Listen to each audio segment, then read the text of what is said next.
Olá, eu sou o Denis e este é o canal Literatura Espírita. Hoje nós estaremos dando continuidade nos nossos estudos, estudando o capítulo 24 do livro Nosso Lar, intitulado Impressionante Apelo.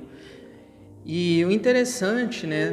de nós pensarmos assim, é que a época no qual este livro foi escrito, ou pelo menos a época no qual o livro se passa, em meados de 1939, quando na Terra estava começando a Segunda Guerra Mundial. Então, como nós vimos no capítulo anterior, André Luiz e Lísias estavam falando a respeito daquele aparelho, que parecia um aparelho de rádio, no qual eles iriam ouvir algumas notícias, E aí começa assim, quando Lísias liga o aparelho, emissora do posto 2 de moradia. Continuamos a irradiar o apelo da colônia em benefício da paz na Terra. E aí o locutor ele começa a pedir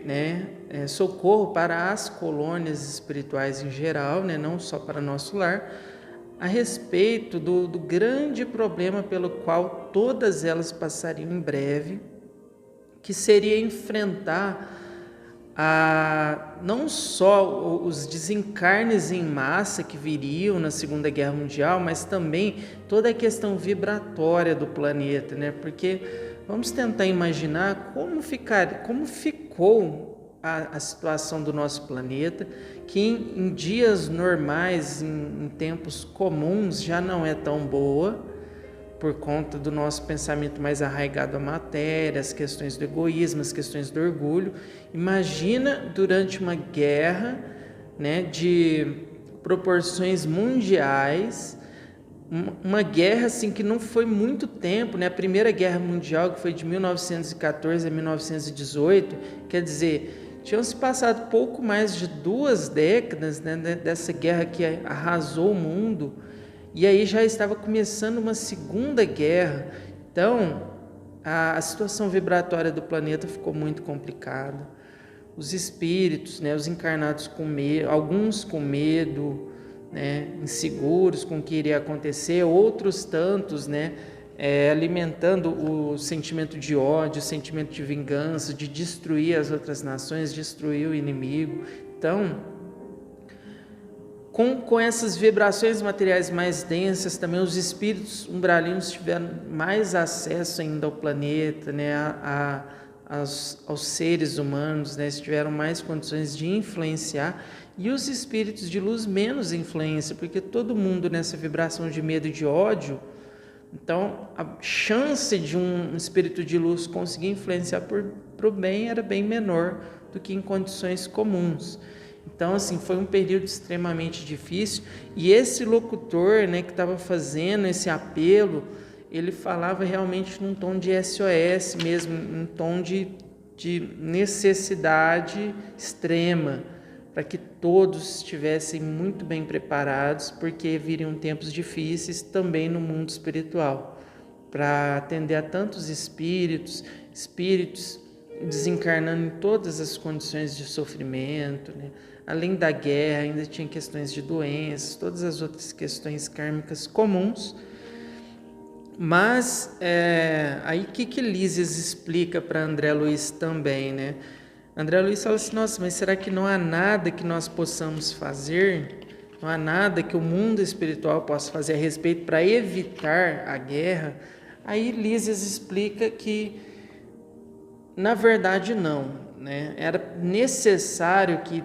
se permitisse que isso acontecesse, porque durante muito tempo o ser humano ele foi abusando de muitas e muitas coisas, e meio que a guerra foi o estopim, foi a última gota, foi aquilo que nós próprios procuramos, e nós sentimos naquela época o efeito das nossas próprias escolhas, das nossas próprias ações, da nossa própria maldade, do nosso próprio egoísmo. Então, a guerra ela foi uma escolha nossa, e os efeitos dessa guerra também que todos nós vivenciamos naquela época, seja no mundo físico ou no mundo espiritual, Quem não estava encarnado estava no mundo espiritual, e os dois planos sofreram os efeitos muito fortes da guerra. Então, assim, infelizmente, tudo aquilo que nós plantamos de ruim acaba nos trazendo muito sofrimento no futuro, e a espiritualidade simplesmente não pode interferir no nosso livre-arbítrio e impedir de acontecer uma coisa que foi escolha nossa, que é um karma que nós mesmos plantamos. Então, a grande lição desse capítulo é para nós meditarmos sobre qual o papel que nós temos nos dias de hoje, porque a espiritualidade, Deus, Jesus, quem quer que seja, não pode nos impedir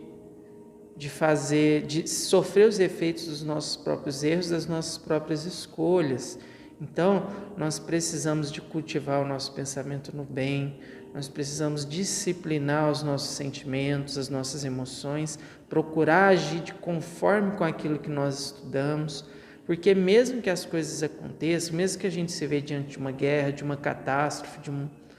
um surto, de alguma doença, nós temos plenas condições de manter a serenidade íntima e de sermos agentes de cura, agentes de paz, de auxiliar no processo de renovação, de minimizar os efeitos do mal e não fazer parte do mal vigente, né? Se nós estivermos desequilibrados, nós vamos fazer parte do grupo dos desesperados, nós vamos fazer parte do grupo daqueles que necessitam de socorro e não do grupo capacitado para auxiliar. Então nós precisamos estar sempre prontos, sempre atentos, sempre vigilantes para podermos ajudar em qualquer situação, seja numa situação de paz, numa situação de guerra, numa situação de tranquilidade ou numa situação de desespero, né? Então nós precisamos de coordenar o nosso mundo íntimo de forma a estarmos sintonizados com os bons espíritos, sempre dispostos a ajudar. Então, Lísias até chora nesse momento, né? Porque ele percebeu, ele já estava no mundo espiritual há mais tempo, ele teve essa percepção, né? Em 1939, no comecinho da guerra, de que tempos difíceis viriam, como realmente vieram, e que muitas pessoas sofreriam, muitas pessoas passariam por grandes dificuldades. Então, que nós possamos aí meditar sobre isso, né? Não fazermos parte da violência, não fazermos parte daqueles que espalham o mal, o preconceito, qualquer coisa negativa que seja, procurarmos sempre ser agentes do bem, agentes dispostos a auxiliar, a ajudar e a espalhar o amor onde quer que seja. Muita paz e muita luz a todos e até o próximo vídeo.